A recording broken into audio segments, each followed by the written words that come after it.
Geraldo went on television Friday and dropped the hammer on Democrats. The fact that Democrats were trying to use DACA to negotiate on the budget was enough to throw Geraldo over the edge. Here's what he had to say about their political future. From the Daily Caller. Rivera said the Democratic Party has become fractured like the GOP field of 2016 and thinks President Donald Trump's popularity will continue to rise, leading to a successful outcome in November's midterms for the GOP. The way you looked at the Republicans debating Donald Trump last year, that's what the Democrats look like now. They look like they're 16 difficult parties.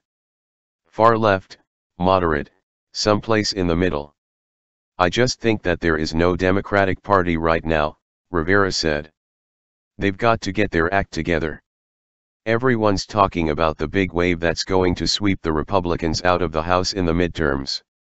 I definitely do not see it, he concluded. I see President Trump's popularity ticking up. I think the tax cuts will have an effect. And I think the market will come to its senses. Geraldo nailed it. The liberal media is trying really hard to convince us that Democrats have the momentum and are poised to have a strong showing this fall in the midterms. Historically, that makes sense. However, nothing about President Trump has been normal or jived with what conventional wisdom dictated. One big problem Democrats are facing is they don't have any money. From the Daily Wire.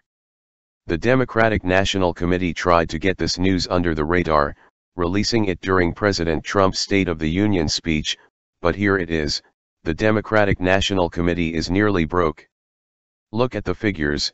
The Republican National Committee raised twice as much money in 2017, the RNC had no debt while the DNC was $6.1 million in debt with only $6.3 million in cash on hand.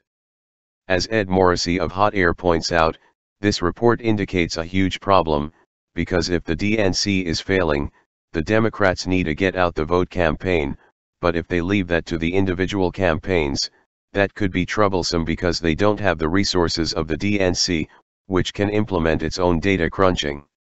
Does that strike you as a party that has momentum? Not only that, the polls are trending in the GOP's favor. From Fox News.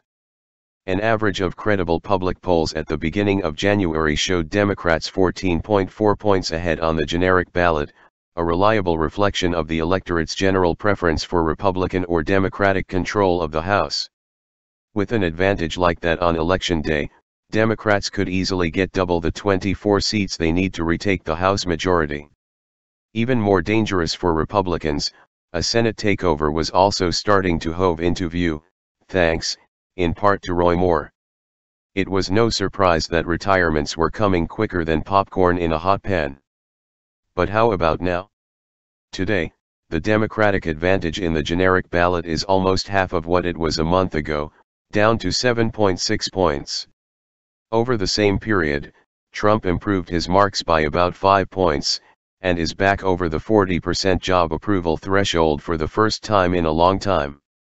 That's certainly still a tough climate for Republicans, but hardly a guarantee of a congressional turnover. It is really starting to look like Geraldo is right. The Democrats are a mess while the Republicans have their act together.